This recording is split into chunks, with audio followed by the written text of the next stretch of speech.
Tito Dencho Love Story presents The Broken Heir.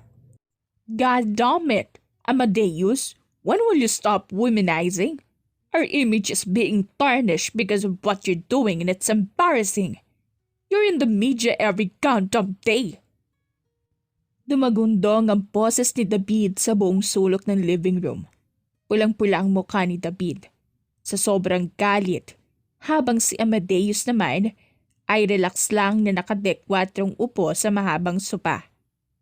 Para lang itong nanonood ng palabas. Honey, calm down. Pagpapakalma ni Rosana sa asawa. Binalingan nito ng tingin si Amadeus. Sweetie, please change your lifestyle.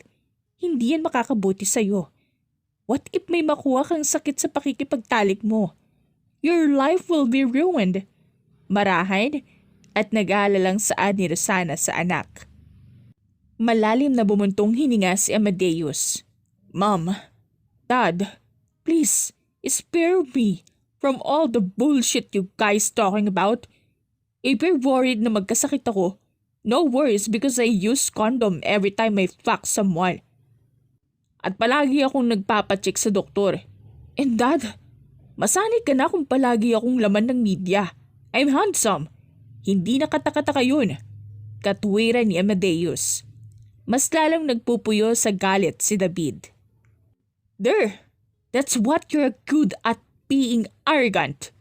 I wouldn't be surprised if many people dislike you because of your trashy attitude. And listen, just because you're my son doesn't mean you can be arrogant. Remember, you haven't proven anything in life yet. I can take away your inheritance and give all my wealth to your cousin. Honestly, Raul is more deserving than you. Even though you're my child, Raul is mature and independent man who can stand on his own without his parents' help. Mahabang saad ni David. Nagdagis ang panga ni Amadeus at kumuyo mampalad. Then go on. Give all your wealth to him. Do you think I care, Dad? Tagis ang pangang hamon ni Amadeus sa ama. Dahil sa galit ni David, ay hindi niya napigilang paliparin ang kamao sa panga ng anak. Napasinghap naman si Rosana sa gulat. David! Pigil niya sa asawa sa akmang pagsuntok ulit nito sa anak. Nanlilisik ang matang tinuro ni David ang anak. Hindi kita pinalaking bastos. Hindi mo na ako ginalang na ama mo. Tumawa ng pagak si Amadeus. Putok ang kanyang labi at may konting dugo. Nag-aalala namang tinignan ni Rosana ang anak. Umiling na umalis si Amadeus. Amadeus, anak! Nag-aalalang tawag ni Rosana kay Amadeus at akmang hahabol pa sana ng pigilan nito ni David. Leave him alone. Hayaan mo siyang umalis. Nangihinang umupo si Rosana sa couch. Nag-aalala siya para sa anak. Hindi niya na rin alam ang gagawin dito. Maski siya ay hindi nito pinapakinggan. Hindi nila alam kung bakit nagkakaganito ito. Umupo si David sa tabi ng asawa at hinaplos ang likod nito. It's not our fault that our son turned out this way. We did our best to be good parents to him. We gave him everything he wanted. He's the one who has a problem, not us. Saad ni David. Umiiyak na napasandal si Rosana sa dibdib ng asawa.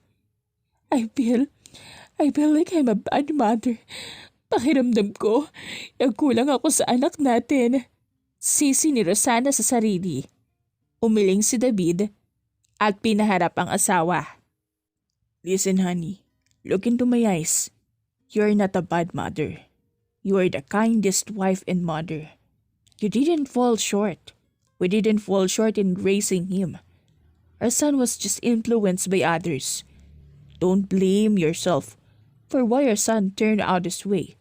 It's not your fault. Marahan ang boses niyang pahayag sa asawa. Maingat niyang pinunasan ang luha ng asawa. Ako na ang bahala sa anak natin. I'll make sure na magbabago siya. Panigurado niyang saad. Walang habas na nilagok ni Amadeus ang hawak na isang pote ng alak. Nasa bar siya ngayon, na pagmamayari ng kaibigan. 4:00 pa lamang ng hapon, ngunit alak at sigarilyo agad ang kanyang hawak. Binugan niya sa ere ang usok ng sigarilyo. Pagkatapos ay tumungga na naman ulit siya ng alak. Bumukas ang pinto ng VIP room at pumasok ang lalaking pinag-iinitan niya bukod sa ama. What are you doing here? Puno ng galit niyang tanong sa pinsan habang magkasalungat ang kilay. Matunog itong bumuntong hininga. Ikaw dapat ang tinatanong ko niyan. 4 PM pa lang pero umiinom ka na kaagad ng alak. Sermon nito at umupo sa kaharap ng upuan. Pagaksyang natawa. Why do you care? Atay mo ba ang masasira?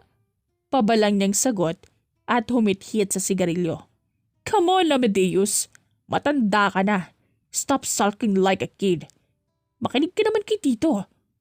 At saka sa tita. Mahiya ka naman. Ginawa nila yon para sa ikaw kabuti mo. Pangaral pa nito. Tumawa siya kahit wala namang nakakatawa. Sulking like a kid at makakabuti para sa akin? I don't care kung ano ang makakabuti.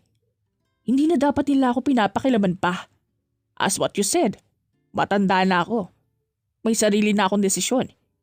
Hindi na dapat sila mangialam. And you should too. Hindi naman kita kapatid. You're just my cousin. Let me rephrase that. You are my so good and favorite cousins of all. Tunog na nunuya niyang sabi na ikinaigting ng panga nito. You're really a bastard. Ikaw na nga tong inaalala, ikaw pa tong galit? Malamig nitong sabi. Tumaas ang sulok ng kanyang labi. Why? Inutusan ko ba kayong mag-alala sa akin? Hindi, di ba? So leave me alone and stop meddling my life. Puno ng galit niyang puna. Tagis ang pangang tumayo si Raul at padabog na umalis. Matunog siyang umasik at pagkatapos ay itinuloy ang paglaklak ng alak. Sumapit ang gabi ay lasing na si Amadeus. Halos hindi na nga siya makatayo sa sobrang kalasingan. Marami na ring bote ng alak ang nagkalat sa sahig at upos ng sigarilyo. Napailing ang 2 bagong dating na kaibigan habang nakatingin sa lupaypay na Amadeus. Bagsak na ito sa couch. Kaya tayo napapagalitan ni Tito David. Palagi itong lasing. Reklamo ni Julio. Napakamot batok naman si Roan na siyang may-ari ng bar. Di lang tayo napapagalitan. Palagi pa tayo nasasabihang bad influence. Ito kayang anak niya ang bad influence sa atin. Nailing na sabi ni Roan. Masakit ang ulo ni Amadeus nang magising siya.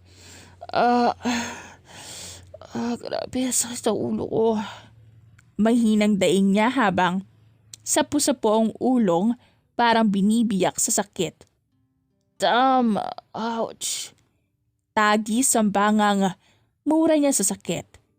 Humugot siya ng hangin at tumayo na.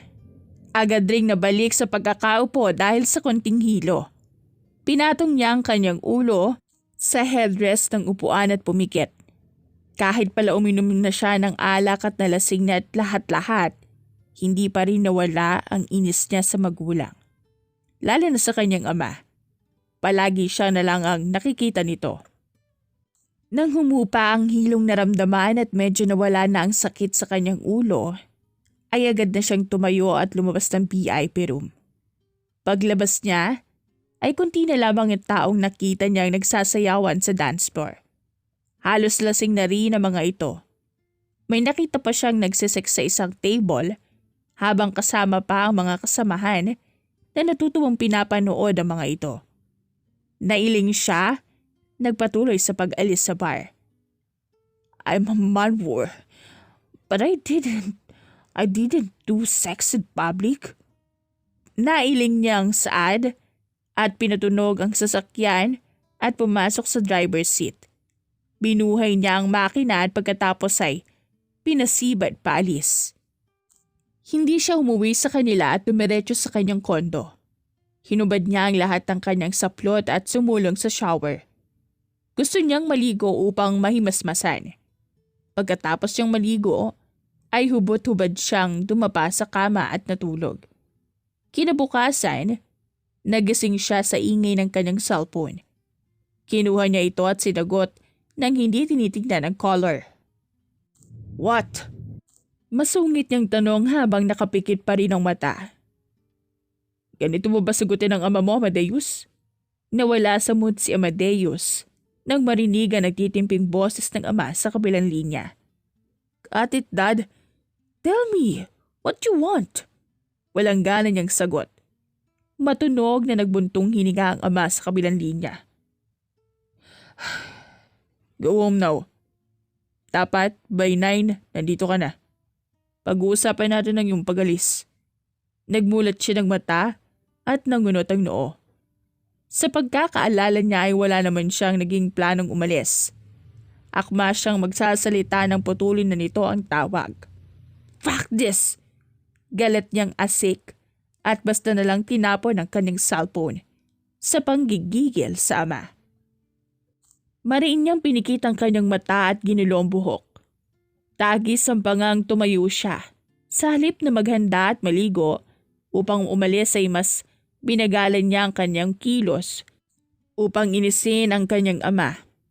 Nagtungo siya sa kusina at kumuha ng beer. Beer. Iyan palagi ang kanyang agahan.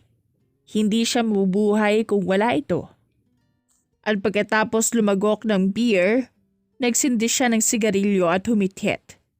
Dumating siya sa kanilang mansyon bandang 10:00 kaya naman ay nagpupuyos na naman sa galit ang kanyang ama.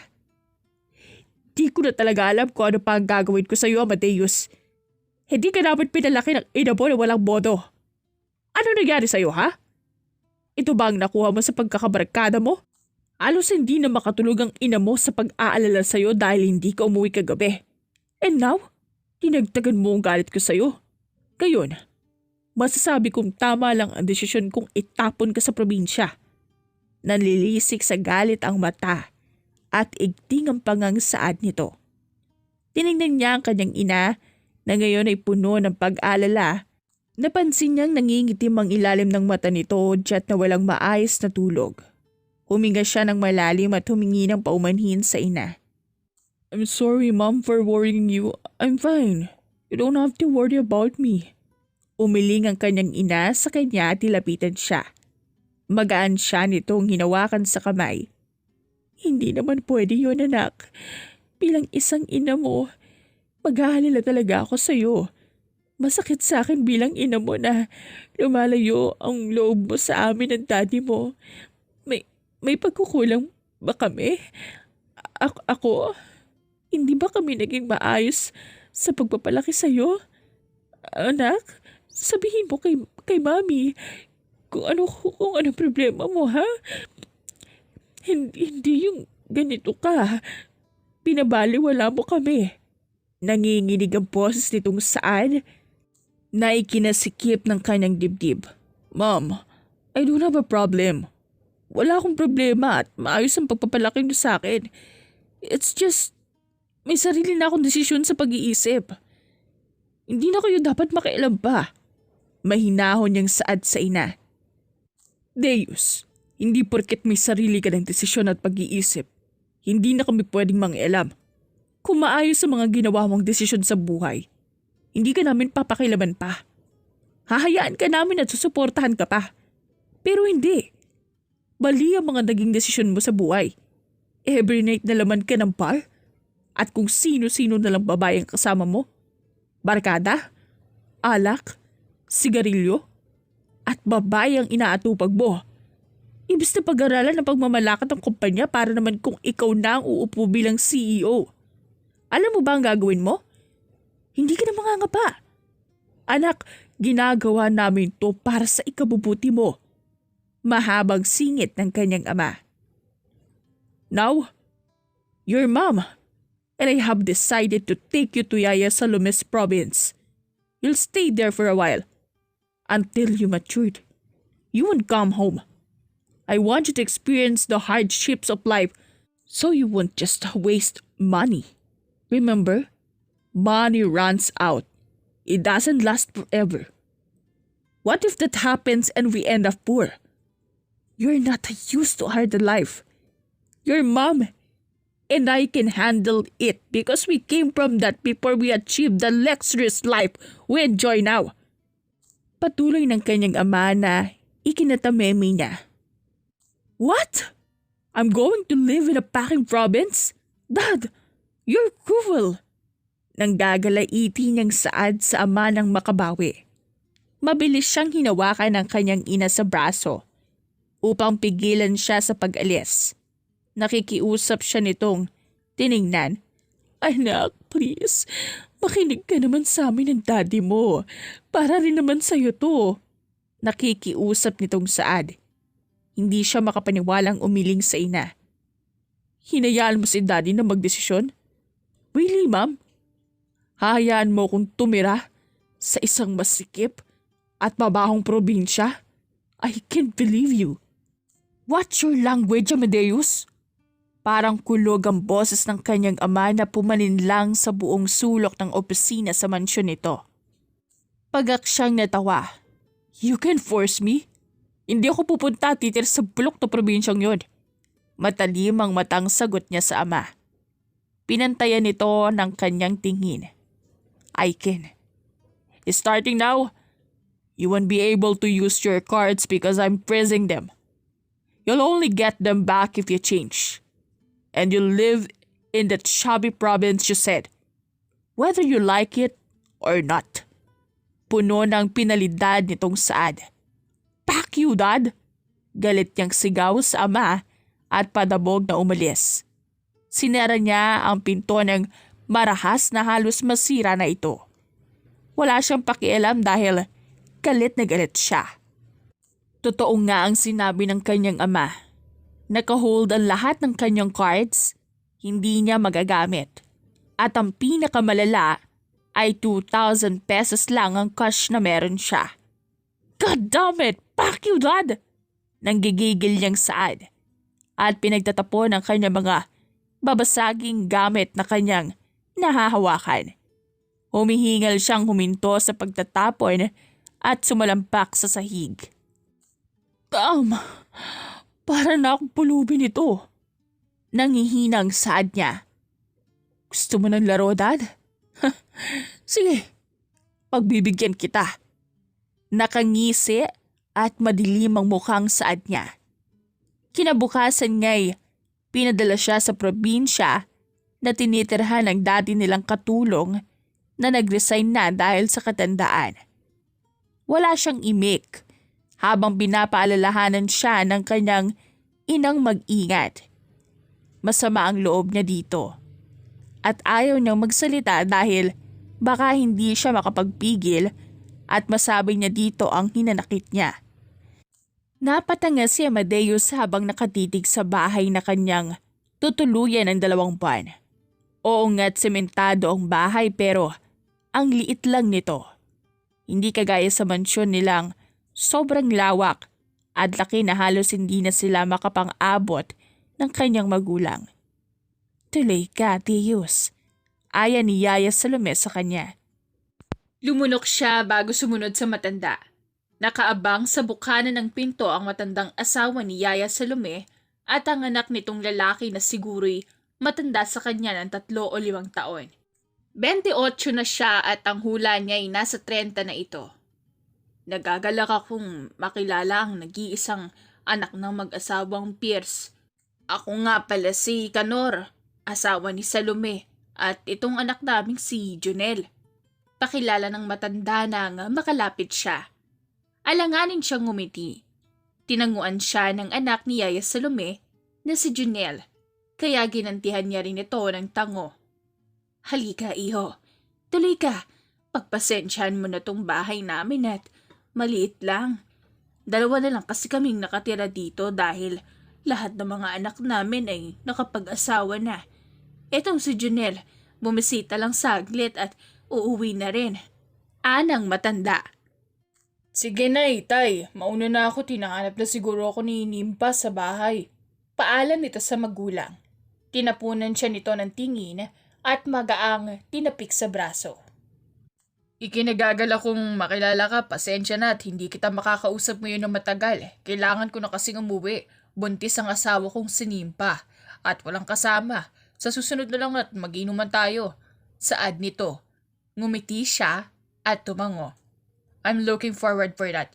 Tanging sagot niya. Umalis ito agad. Siya naman ay inasikaso ng matandang mag-asawa. Ito ang magiging kwarto mo. Pagpasensyahan mo na at maliit lang. May ceiling fan na rin akong nilagay para hindi ka mainitan. Ang CR nasa gilid ng pinto ng kusina. Dito mo ilagay ang mga gamit mo sa cabinet.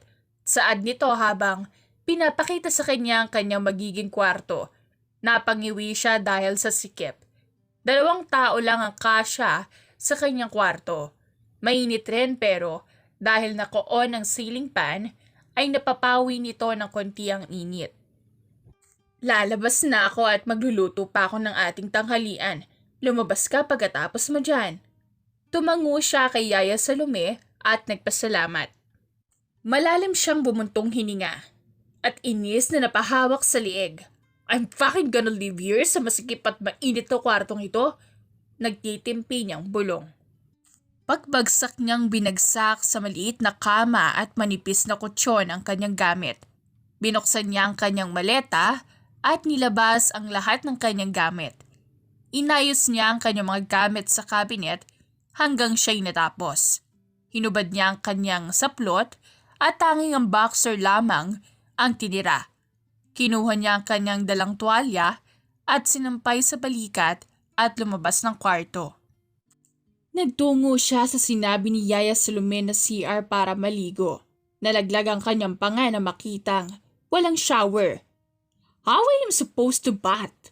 Namomroblema niyang tanong habang nakapamewang. Inis siyang napahilamos sa muka at lumabas ng CR. Nanay Salome, where's the shower room? Tanong niya sa matanda nang makapasok sa kusina. Hindi siya sanay na tawagin itong nanay dahil Yaya naman ang tinawag niya dito dati. Pero dahil hindi na nila ito katulong, nanay na lang ang itatawag niya rito. Bahagyang natawa ang matanda na ikinakunot ng kanyang noo. Wala kaming ganon yan dito, Deus. Naiiling na sagot nito. Then how can I take a bath? Naiirata niyang tanong. May gripo naman sa CR. Punuin mo yung balde at gamitin mo yung timba para makaligo ka. Simpleng sagot nito. Mariin niyang kinagat ang pang-ibabang labi upang pigilan ang pagsapog. Bumalik siya sa CR at sinunod ang sinabi nito. Naghintay siyang mapuno ang balde at nang mapuno ay kinuha niya ang timba at yun ang ginamit pang salok ng tubig. I can't believe I'm doing this shit. Hindi makapaniwala yung Saad at binuhusan ng sarili. Fuck shit. Malakas niyang hiyaw nang maramdaman ang lamig ng tubig. Amadeus, ayos ka lang ba yan, iho? Narinig niya ang nag-aalalang tinig ni Nanay Salome sa labas. Huminga siya ng malalim upang pakalmahin ang sarili. I'm fine, Nay. Nahahapo niya ang sagot. Ikaw talagang bata ka. Akala ko na paano ka na. Saad nito hanggang narinig niya ang yapak nito paalis. Tinaliman niya ng tingin ng tubig. You're so fucking cold. Naiinis niyang ani. Kahit nilalamig ay wala siyang nagawa, kundi pagpatuloy ang pagligo. Tanghali na't lahat-lahat pero malamig pa rin ang tubig. Walang heater kaya nagtitiis siya sa lamig. Pagkatapos niyang maligo at magbihis ay nagtanghalian na sila. Is that fried fish? Tanong niya sabay turo sa 3 isda. Tumango si Nanay Salome. Oo, Tuyo ang tawag dyan, sa Bisaya, buwad or bulad. Sagot nito. Agad siyang napangiwi ng maamoy ang amoy nito pagkatapos lagyan ni Nanay Salome ng sinasabi nitong tuyo ang kanyang pinggan. Mukhang nakita naman iyon ni Tatay Kanor dahilan ng mahinang pagtawa nito. Masanay ka na iho dahil halos tuyo ang ulam natin araw-araw. Wala kaming pera pambili ng karne kaya tuyo ang ulam dahil mura lang ito. At isa pa, masama ang pagkain ng karne araw-araw. Pahayag ni Tatay Kanor. Nakangiwi siyang tumango sa matanda. Ano pa bang magagawa niya? Wala. Wala naman kasi siyang pera. Siya nga pala, may naghahanap na trabahante dyan sa talyer. Mag-apply ka iho para magkapera ka. Nahinto ang kanyang akbang pagsubo sa suwestyon ni Nanay Salome. Talyer? Is that a car workshop? Kunot noon niyang tanong. Nakangiting tumango si Nanay Salome. Oo, ganun nga. Anito. Ngumuwi siya ng may imagine ng sarili na mag-ayos ng mga cheap na sasakyan. Hindi nga niya nagawa sa sasakyan niya iyon, tapos sa iba niya pagagawin. Pero kung hindi siya magtitiis, ay wala siyang pera. Huminga siya ng malalim. Sige ho, saan po ba yan? Tanong niya na ikinalawak ng ngiti ni Nanay Salome. Sasamahan kita mamaya pagkatapos nating kumain. Nagagalak nitong Saad. Nang matapos nga silang kumain at sumapit ang alauna ay sinamahan siya nito sa sinasabing talyer. Nanay Salome, ano't napunta ka pa dito? Nagagalak na tanong ng isang madungis na lalaki dahil sa asyete. Kakalabas pa lang nito sa ilalim ng sasakyan na siguro'y may kinakalikot doon. Abay, natatandaan mo ba yung sinabi ko sa'yo, Crisostomo? Ipapasok ko tong alaga kong si Deus. Saad ni Nanay Salome, sabay turo sa kanya. Siniyasat siya ng lalaki at tumango-tango. Yan ba? Sige po, Nay. Tanggap na siya. Sagot nito na ikinatuwa ni Nanay Salome. Marunong ka bang mag-ayos ng mga sasakyan? Kaswal nitong tanong sa kanya. Mag-a-apply ba ako kung hindi? Pabalang niyang sagot na ikinaani niya ng kurot kay Nanay Salome. Hilaw itong natawa sa lalaking nagngangalang Crisostomo na ngayon ay laglag pa ngang nakatingin sa kanya. Mukhang hindi ito makapaniwalang sinagot niya ito ng pabalang. Pagpasensyahan mo na itong batang Crisostomo. Ikaw na sana ang magpasensya. Humihinging paumanhin ni Nanay Salome. Kamot batok na tumango si Crisostomo. Opo, Nay Salome. Huwag po kayong mag-alala at ako na po ang bahala sa bata niyo. Pampihira. Ako ang amo pero sinasagot ako ng papalang. Saad nito.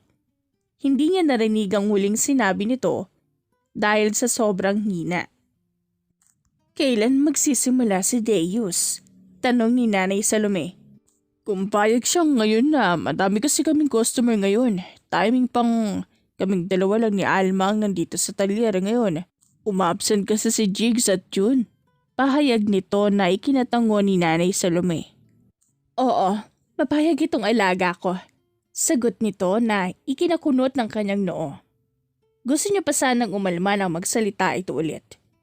May iwan na kita dito, Deus. Uuwi na ako sa bahay. Alam mo naman ang daan pabalik sa atin, hindi ba? Kamot batok siyang tumango. Sige, pagbutihin mo ang iyong unang araw. Huling saad nito bago umalis. Halika pare, at ipapakilala kita sa isa nating kasama. Aya nito sa kanya, kaya sumunod siya dito. Huminto sila sa isang kulay itim na sasakyan. May paang nakita niya sa labas ng ilalim ng sasakyan. Alma, may bago tayong kasamahan. Itigil mo muna yan at magpakilala ka.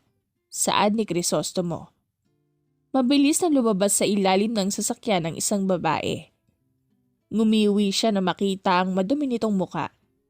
Halos itim na ito dahil napupuno ng asyete. Maski si Crisostomo ay napangiwi. Magilamos ka nga muna doon. Nakangiwing utos ni Crisostomo. Maikli siyang tinapunan ng tingin ng babae bago nagtungo sa gripo. At naghilamos. Nilibot niya ang kanyang paningin sa kabuuan ng talyer. Medyo malaki ang talyer na ito. Marami ring mga sasakyang nakaparaka. Yang mga nakikita mong sasakyan, hindi pa yan naaayos. Kaya kailangan na kailangan talaga namin ngayon ng makakasama dahil ngayon kukunin ng may-ari ang iba dito. Saad ni Crisostomo. Oh, ayan. Ayan si Alma. Lumingon siya sa kanyang likuran. Umawang ang kanyang bibig nang makita ang kabuuan ng mukha nito. Hindi niya inakalang magandang babae pala itong si Alma. Abala ito sa pagpupuna sa brasong nabasa habang papalapit sa kanila. Nakasuot lang ito ng itim na sando at maluwag na salawal na hanggang ibabaang ng tuhod. Mukha itong maangas tingnan. Nagangat ito ng tingin kaya nagkatinginan silang dalawa. Parang nag-slow-mo ang lahat at nasa isa't isa lang ang kanilang atensyon. Deus, si Alma. Nabalik siya sa ulirat nang basagin ni Crisostomo ang katahimikan.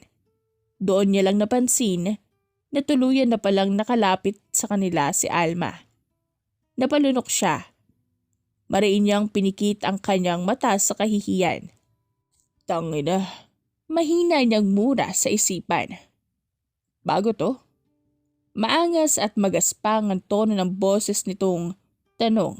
Tumango si Crisostomo. Oo, pamangkin o apo yata to ni Nanay Salome. Panghuhula ni Crisostomo na hindi niya tinama.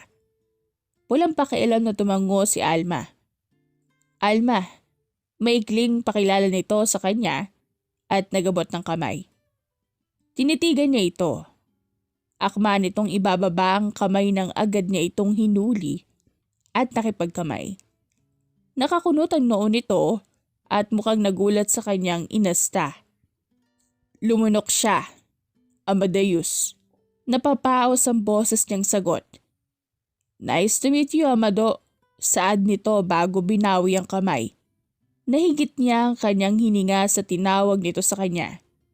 Kahit kailan, wala pang tumawag sa kanya ng ganon.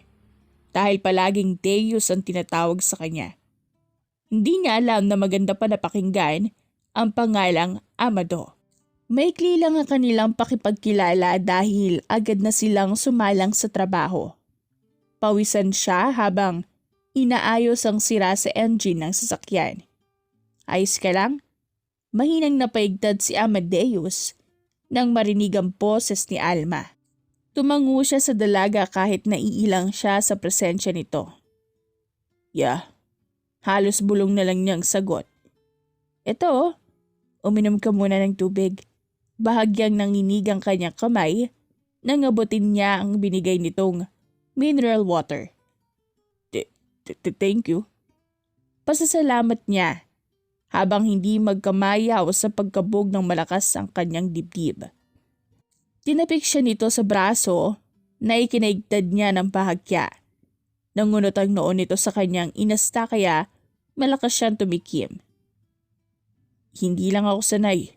Pagrarason niya na ikinatango nito. Sige, mauna na ako sa'yo.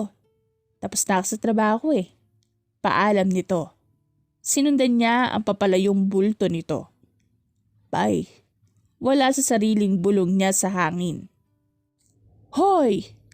Agad siyang napatalon sa gulat nang may biglang bumulong sa kanya. Fuck you! Malutong niyang mura kay Crisostomo na ngayon ay may multong ngiti. Tinaas baba nito ang kilay.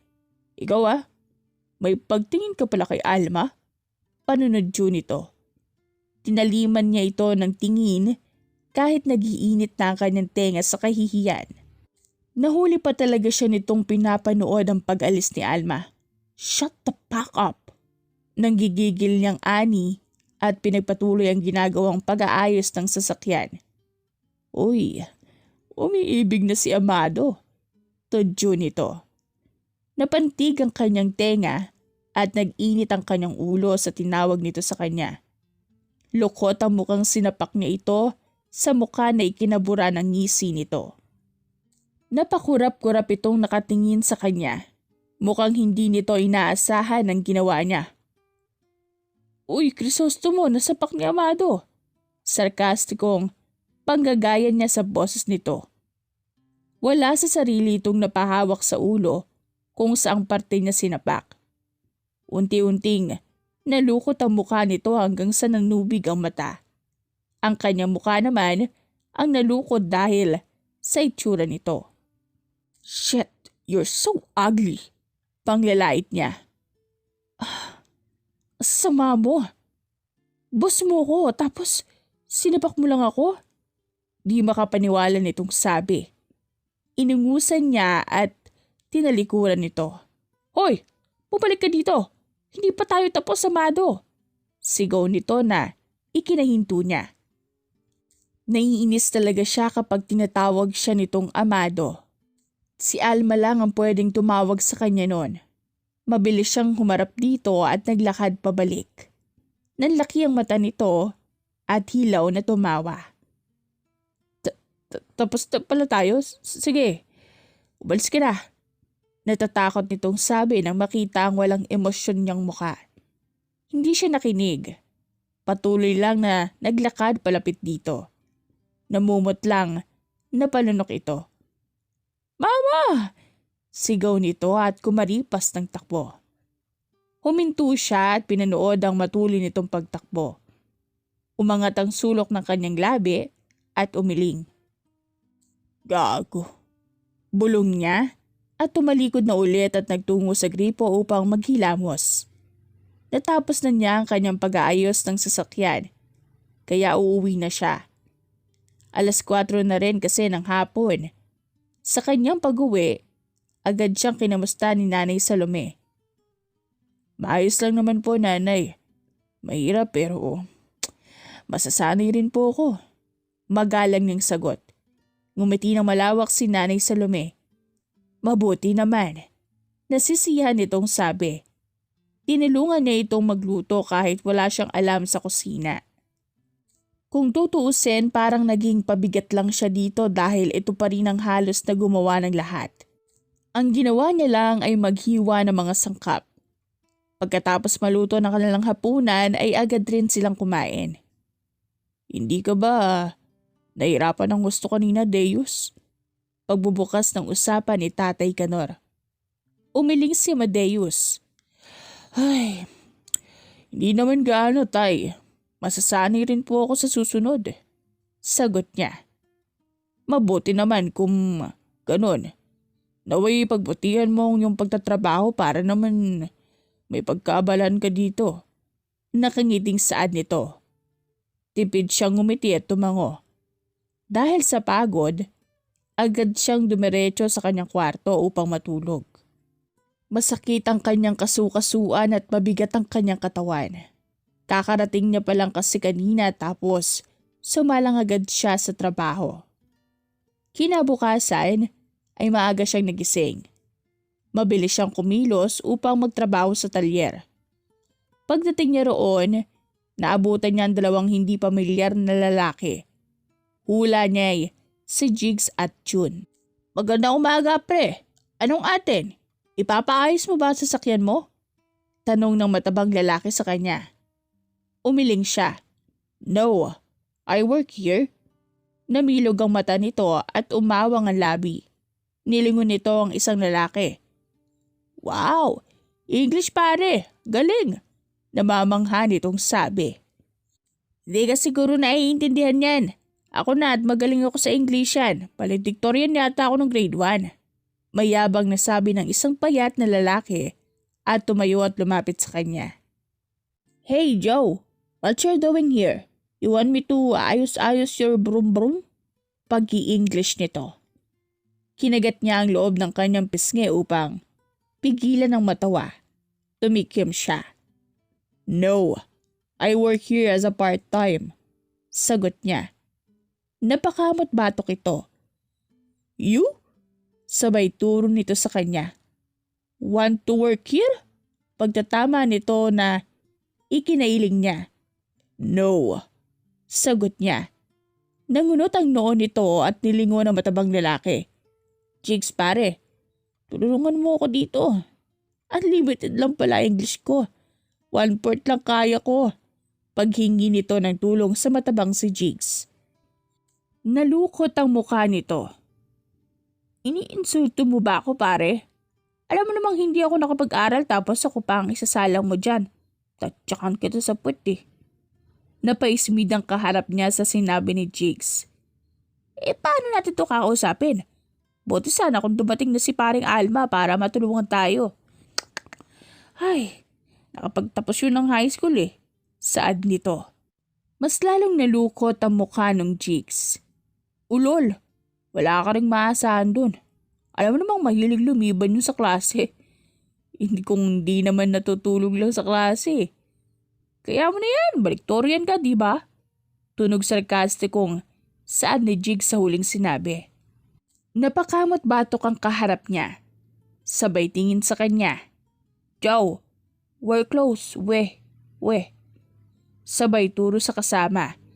Don't accept you. Saad nito. Uy, teka lang Joe. Sarado kami. Ano ginagawa mo? Nanlaki ang mata nitong tanong nang makita siyang pinulot ang screwdriver. Mabilis na itong itinaas ang kamay na anamoy sumusuko. Nangunot ang kanyang noo nang namutla ito. Kinakabahang pag-agaw ng pansin ni Jigs sa kanya. Nilingon niya ito, nagtaka siya nang makitang namumutla rin ito. Hindi kami lalaban pare. Ibaba mo yan, parang awa mo na. Nakikiusap nitong sabi at siniplatan ng tingin ang hawak ng screwdriver. Sabay angat niya ng screwdriver. Mabilis na umatras si June at yumakap kay Jigs. Pare, wala tayong laban dyan.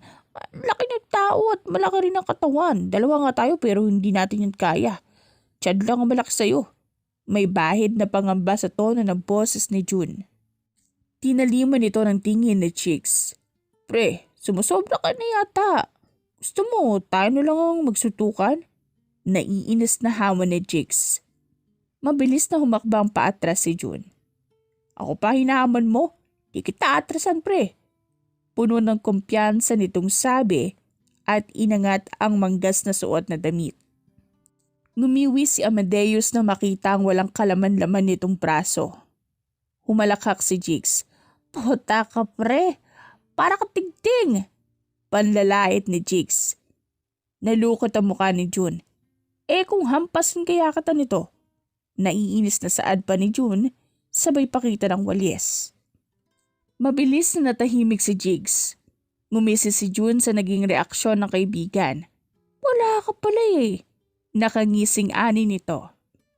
Dahil nahinip na si Amadeus, ay malakas siyang tumikim. Sabay siyang nilingon ng dalawa. Tangina. Nandito pa pala tong si Joe. Kinakabahang saad ni June. Hey Joe, put down. Utos ni June. Nagpakawala ng malalim na buntong hininga si Amadeus. Naiirita na siya sa pag-i-English nito. Akmang magsasalita na sana siya nang biglang may tumawag sa kanya. Amadeus! Walang ganang nilingon niya ang pagpapasok na si Crisostomo. Malawak ang ngiti nito na animoy nanalo sa loto. What? Walang gana niyang tanong. Masaya ako paring Deus na bumalik ka. Saad nito at pabirong binagang balikat sa kanyang balikat. Kinamot niya ang tungki ng kanyang ilong sa sobrang irita. Lumayo-layo ka sa akin at baka masapak pa kita. Aniya. Naalala pa niya ang ginawa nito kahapon. Malalim itong napalunok at hilaw na natawa. Nagtataghalog ka? Hindi makapaniwala. At sabay na tanong ng dalawa sa kanya. Tumango siya ng simple. Napatanga si June habang si Jigs naman ay hindi makapaniwala siyang tiningnan.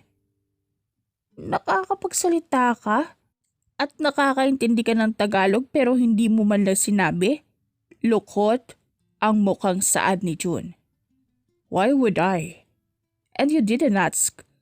Baliwalang sabi niya. Pare Crisostomo, sino ba to?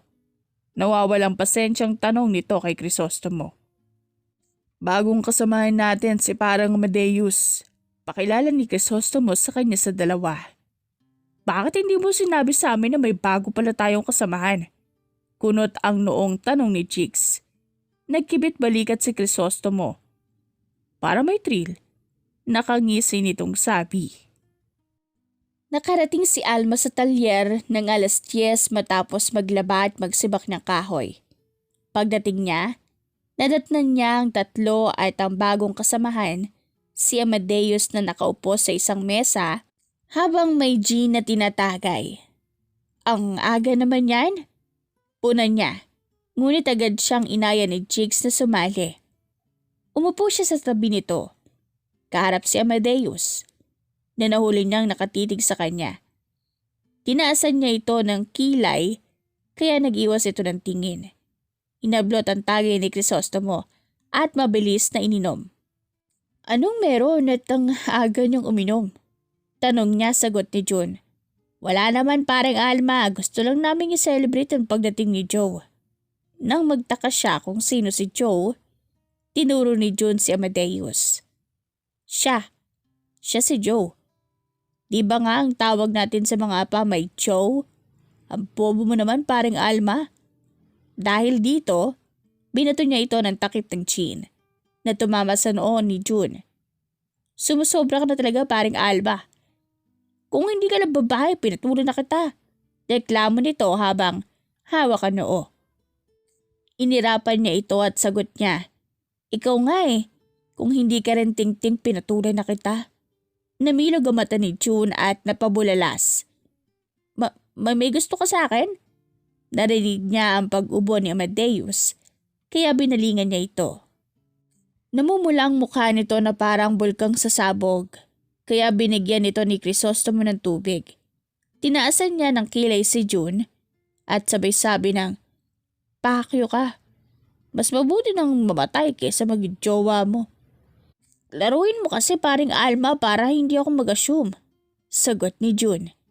Napangiwi si Alma. Ulol, huwag kang mag-assume na magugustuhan kita. Si Aling Gingging pwede kang magustuhan nun. Tutal pareho naman kayong kinulang sa ngipin. Nagalit ang mukha ni June. Gago, ang pangit ng matandang yun, mas pangit pa yun sa akin. Singit naman ni Jigs. Ikaw raw kasi ang magsusuklay sa kanya. Tawanan ng lahat. Lalo na ng dugtungan ni Crisostomo ng tapos ikaw na rin ang magsisipilyo sa bungi-bunging ngipin. Sumimangot si June at iritang sagot. Kayo na. Kayo na lang ang gumawa. Total, kayo naman ang nakaisip. Napatawa palalo si Crisostomo. Pikon! Panaka-nakang tumitingin si Amadeus kay Alma mula nang dumating ito. Hindi niya maintindihan kung bakit hindi siya mapakali at tila nai-intimidate sa presensya ng dalaga. Sa dalaga lang talaga siya nagkaganito. Sa kanilang inuman 4 na gin ang naubos kaya lasing na ang 3. Siya man ay may tama na rin ngunit hindi agad natumba. Samantalang si Alma ay hindi nalasing dahil kaunti lang ang nainom nito. Matapos ang inuman, inabutan siya ni Alma ng mainit na tubig. Ito, inumin mo. Nahihiyang tinanggap niya ito at napautal pa sa pagsasabi ng salamat. Umupo si Alma sa tabi niya, dahilan upang napaigtad siya ng magdikit ang kanilang balat. Ito naman, kung makalayo, parang may nakakahawa akong sakit. Puna ng dalaga nang mapansin ang kanyang pagusog. Nahihiya siyang nag-iwas ng tingin. Mainit kasi? Sagot niya. Kinabukasan, nagising si Amadeus sa ingay sa labas, habang tanging boxer shorts lang ang suot. What's the noise? Tanong niya. Biglang nalaki ang mata ni June at Crisostomo habang nakatitig sa ibaba niya, at si Alma naman ay mabilis na tumalikod. Nang mapagtanto niya, ang dahilan ng reaksyon nila agad niyang tinakpan ng sarili. At mabilis na pumasok sa kwarto. Sa labis na kahihiyan, hindi na siya makalabas. Lalo na dahil nakita ni Alma ang nangyari. Sa paglabas nila, napansin niya ang kasuotan ni Alma. Tight jeans at hapit na turtleneck. Nabigla siya dahil akala niya tomboy ito. "She's a lesbian, right?" Tanong niya kay Crisostomo. Ngunit natawa lang ito at sinagot siyang, "Anong lesbian pinagsasabi mo? Babae yan, hindi yan tomboy." Agad siyang nabuhayan ng loob. Dati iniiwasan niyang pormahan ito, pero ngayong sigurado siyang babae ito, desidido na siyang kumilos. Habang nasa handaan, hindi niya maiwasang maging malapit kay Alma. Nang may isang lalaki na nag-alok ng inumin sa dalaga, mabilis niyang hinila ito palapit sa kanya at siya na mismo ang uminom sa baso. "Wala. Binabakuran ko lang ang akin." Sagot niya nang tanungin siya ni Alma. Mula noon, hindi na siya lumayo dito at palaging nakasunod. Sa kalagitnaan ng gabi, may lumapit na babae kay Amadeus at nagpakilala bilang Laika, pinsan ni Jigs. Nang tanungin siya kung may girlfriend siya, mabilis siyang sumagot ng, "I'm waiting for my girlfriend." Ngunit nagulat ito nang malamang si Alma ang tinutukoy niya. "Seriously? Sa pogi mong yan sa kanya ka pumatol? How chep?" May pangmamaliit na sabi ni Laika. Ngunit ngumiti lang si Amadeus at sinagot ito ng, "With my very high standards, she's the only one who pass." Nagulat si Alma nang marinig ang pangmamaliit ni Amadeus kay Laika, na agad na sumimangot at umalis ng padabog. Nang tanungin niya ito kung bakit, simple lang ang sagot ni Amadeus. "She deserves it." Sumakit ang ulo ni Alma sa ginawa nito. Kaya inaya niya itong bumalik sa kanilang mesa. Sa kanilang pagbabalik, tinuksap pa sila ni Crisostomo ngunit hindi na lang niya ito pinansin. Nagpatuloy ang kanilang inuman hanggang sa hindi na nila namalayan ng oras. Habang nagiinom lumapit si Ruel kay Alma at lasing na inalok siya ng date kinabukasan. Bago pa siya makasagot, mahigpit siyang niyakap ni Amadeus sa bewang at diretsang sinabi kay Ruel, "Huwag mo ngayaing lumabas ang girlfriend ko." Sa sobrang gulat, hindi agad nakapagsalita si Alma. Napilitang umurong si Ruel habang si Amadeus ay ngumiti lang sa kanya. Hindi siya makapaniwala sa sinabi nito, kaya agad niya itong tinanong kung kailan pa siya naging girlfriend nito. Natawa lang si Amadeus at sinabing, "I need to court you pa pala from now on. Expect me to be with you from time to time." Kinabukasan nagising si Alma sa sinabi ng kanyang ina na may maagang dumating upang ipag-igib siya ng tubig at ipagsibak ng kahoy. Nang tanungin niya kung sino, pabirong sinabi ng kanyang ina, Amadeus pala ang pangalan ng gwapong pinatang yon? Gulat na gulat siyang napalingon sa pinto at nakita si Amadeus. Pawis na pawis habang may bitbit na 2 baldeng tubig. Ngumisi ito at sinabing, So this is how you look in the morning, ha? Can wait to see it every morning. Hindi alam ni Alma kung paano magre-react, kaya mabilis siyang tumakbo pabalik sa kanyang kwarto habang ang kanyang ina ay natatawa lang sa tabi. Habang nag-aayos, muling lumabas si Alma upang maligo. Ngunit sinalubong siya ni Amadeus na may dalang bagong igib na tubig. Naiinis siyang tinanong kung sino ang nag-utos dito. At sagot nito, sabi ni June at Crisostomo na ganito daw manligaw ang mga kalalakihan dito. And I told you already, right? Liligawan kita. Hindi pa rin makapaniwala si Alma. Kaya tinanong niya ito kung sigurado ba ito sa sinabi kagabi. Diretsahang tumugon si Amadeus, Yes. Di mo pala sineryoso ang sinabi ko? Dito niya lang naisip na baka totoo nga ang intensyon nito. Sa harap ng kanyang seryosong pag-amin, hindi na iwasan ni Alma ang matinding kabog ng kanyang dibdib. Matagal na niyang gusto si Amadeus. Ngunit hindi niya inaasahang totoo pala ang nararamdaman nito sa kanya. Nang tanungin siya kung pwede ba siyang ligawan, dahan-dahan siyang tumango. Agad itong napangiti at tuwang-tuwang niyakap siya ng mahigpit. Thank you for giving me a chance to court you, babe. I will never waste this chance. Sa unang pagkakataon sa kanyang buhay, naranasan ni Alma ang maligawan at hindi niya mapigilang ngumiti sa tuwa.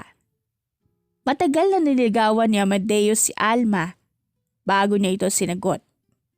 Isang araw bigla na lang siyang sinundo nito para sa isang date. Nang makarating sila sa Baywalk, nag-enjoy sila sa simpleng pagkain ng street food habang pinagmamasdan ng paglubog ng araw. Sa gitna ng payapang tanawin, mahigpit na hinawakan ni Amadeus ang kamay niya at marahang hinalikan. Saka sinabing, I love you. Ramdam ni Alma ang sinseridad nito, kaya buong puso niyang sinagot. Mahal rin kita. Sa sobrang tuwa niyakap siya nito ng mahigpit at sinabing, I could hug you like this forever. Nagpatuloy ang date nila hanggang gabi bago sila umuwi. Sa huling sandali bago maghiwalay, ninakawan siya ni Amadeus ng halik sa labi na ikinagulat niya. Nang sinabihan niya itong umalis na, nagmatigas pa ito at sinabing, No, give me my I love you too first. Kaya napilitan siyang sabihin, I love you too. Agad itong napangiti, hinalikan siya ulit sa pisngi at saka tuluyang umalis.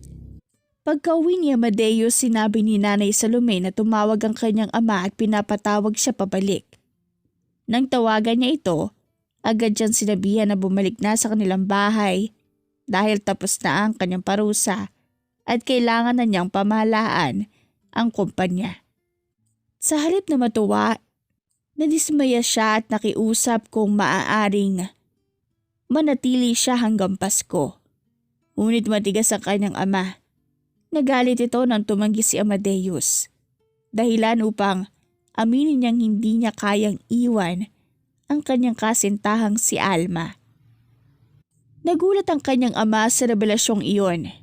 Ngunit sa huli, pumayag ito na umuwi siya basta isasama niya si Alma upang makilala ng kanyang mga magulang.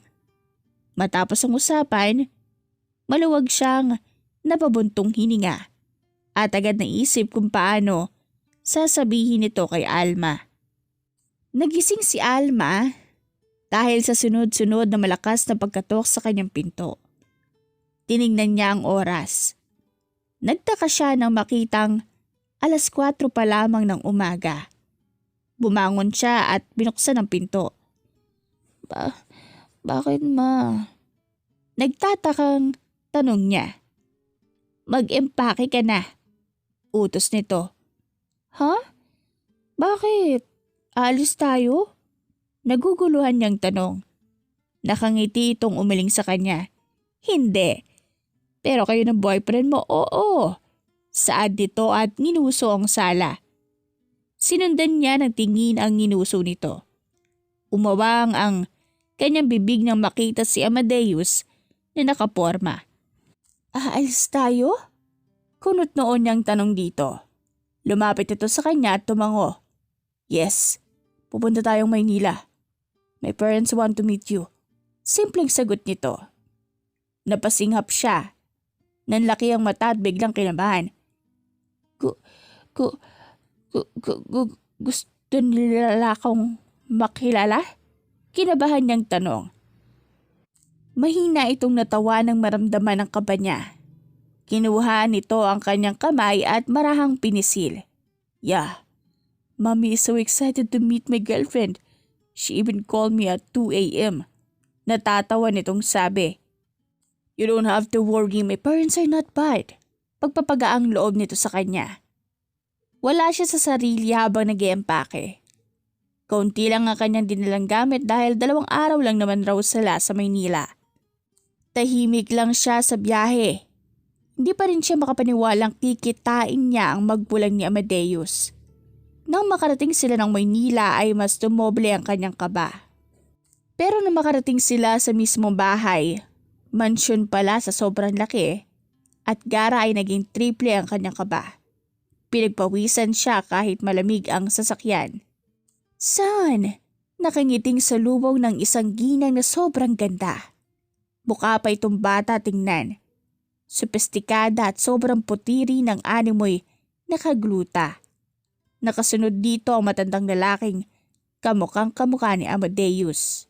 Mahigpit nitong niyakap si Amadeus, habang ang matandang lalaki naman ay tinapik lang sa balikat si Amadeus. Nang tumingin sa kanya ang ina ni Amadeus ay para siyang matatai na ewan. Lalo na nang pasadahan siya nito ng tingin. Nang umiti ito sa kanya, parang nakahinga ng maluwag. "You must be Alandra?" Matamis ang ngiti nitong sabi. "Ma'am!" Tila nagbabantang saway ni Amadeus sa ina. Malakas na natawa ang ina nito. "I'm sorry, Iya. I'm just joking. You're Alma, right?" Aninlangan siyang tumango. Opo, ma'am.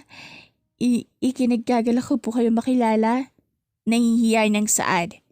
Nagulat siya nang yakapin siya nito. "Don't be shy, okay?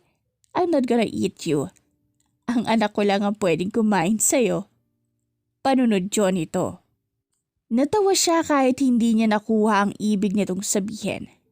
Nang tinan niya si Amadeus, ay namumula ang tenga nito. Nag-aalalang dinampi niya ang likod ng palad sa noo nito. "Ayos ka lang ba?" Nag-aalala niyang tanong. Tumikim ito at tumango. "Yes, love. I'm perfectly fine." Sagot nito. Narinig niya ang mahinang tawa ng ina ni Amadeus kaya napabaling ang kanyang tingin dito. Umiling ito at nagpakilala sa kanya. "By the way, Iha, I'm Rosanna and this is my husband David." Pakilala ng ginang sa sarili at sa tahimik nitong asawa. "You can call me tita, mom, or mama kung saan ka komportable. Ganon rin sa husband ko. Call him whatever you want to call him." Ngumiti siya at tumango dito. Sobrang laki ng pasasalamat ni Alma nang naging komportable siya sa presensya sa magulang ni Amadeus. Sa unang araw nilang pananatili sa Maynila ay dinala si Amadeus ng ama nito sa kumpanya dahil meron raw silang aayusin. Habang siya naman ay kasama ang ina nito at pinag-shopping siya. Ngayon ang ikalawang araw nila at babalik na sila sa probinsya. "Maraming salamat po tita dito sa malugod na pagtanggap sa akin. Sana magkita pa po tayo sa susunod." Nakangiti niyang Saad. Nagagalak na tumango ang ina ni Amadeus. "Of course, and by that time, asawa ka na ng anak ko." Sabi nito na ikinapula ng kanyang pisngi. Bigla niyang na-imagine ang pagbabalik nila at pagiging asawa niya kay Amadeus. "Of course, ma'am. Bibigyan rin kita ng apo." Singit ni Amadeus na mas lalong ikinainit ng kanyang pisngi. "Mahalin mo siya ng lubos, Amadeus. Huwag mo siyang sasaktan. Kapag sinaktan mo siya, hindi na kita tatanggapin." Seryosong banta ng ama at ng ina ni Amadeus. Malakas ang kumpiyansang tumango si Amadeus. "I will." Huling sagot ni Amadeus bago sila tuluyang nagpaalam at umuwi ng probinsya. Umabot ng 2 taon ang kanilang relasyon ni Amadeus hanggang sa nag-propose ito sa kanya. Iyon ang pinaka hindi niya malilimutang araw sa tanang buhay niya. After 3 months, ay agad silang nagpakasal. Sa probinsya lamang sila tumira at nagtayo ng sariling negosyo. And now, masaya silang namuhay kasama ang isa't isa at nabiyayaan din sila ng mga supling, isang lalaki at isang babae, at namuhay sila ng mapayapa at maligayang pamilya. Wakas. If you like this story, please like and subscribe for more wonderful stories. Paalam!